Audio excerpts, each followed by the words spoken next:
Hi everyone, this is Kanika. I hope you are doing well. In this video, we are going to discuss the basics of operating system. And as you all know, we have heard several times the basic definition of operating system, that it is an interface between users and hardware. So what is the meaning of this line, that it is an interface between users and hardware?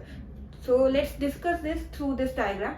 So we have multiple users, user 1, user 2 till user n, and we have hardware resources like CPU, memory and input-output devices, right? There can be various hardware resources. So in between we have operating system. So what is the role of this operating system? So let's suppose user 1 wants to access these hardware resources. Let's suppose user 1 wants to access CPU, RAM and input-output devices.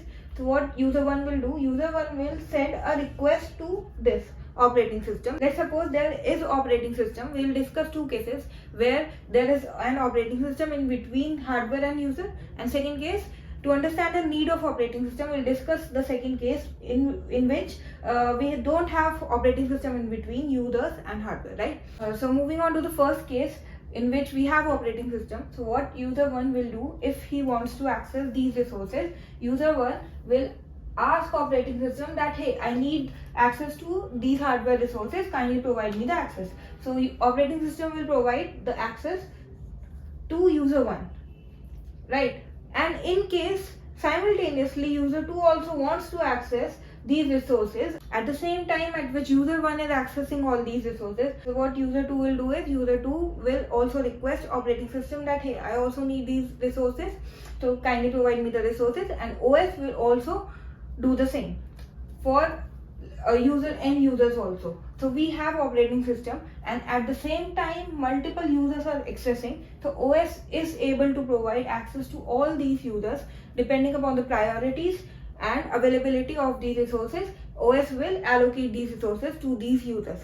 So with the help of OS, we can allocate resources to multiple users at the same time. So now let's discuss the second case in which there is no OS, so that we can understand more clearly that what is the need of OS. Alright, so we have a case in which there is no operating system and now we have multiple users. Let's take the case in which there is one user only. We don't have these users, only user 1. And now user 1 wants to access these hardware resources. We have CPU, we have memory and input-output devices. And now user 1 wants to access these three resources. If user 1 wants to access CPU, he needs to directly communicate with this hardware resource to get the access. Similarly, if user 2 wants to access this RAM, he needs to directly communicate with this hardware resources. Similarly with input-output devices. So he needs to directly communicate with each of these resources. Now had there been OS, then user 1 wouldn't directly have to access these resources separately. He would have requested operating system to do the same.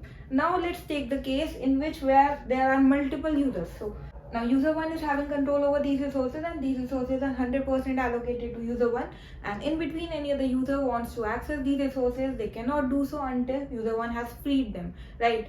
So this is the disadvantage, that each and every user has to directly communicate each and every hardware resources, and this is a very complex task. So we need OS, and as we know that operating system can handle these requests very efficiently and easily. So that is the need of operating system, and that is why we say that operating system is an interface between users and hardware.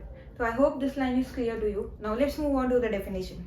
Alright, so here is the definition of operating system, which says that it is a program which acts as an interface between users and computer hardware. This line we have already discussed and we have understood this, what is the meaning of this line, and it controls execution of all kinds of programs. And we already know various examples of operating system like Linux, Windows, and we have understood this diagram. In this diagram we have software in which we have operating system. We have two types of software, system software and application software, which we'll discuss later in operating system videos. So we have multiple users and these are accessing these hardware resources through this operating system, right? So this we have understood. Alright, so there is one more thing.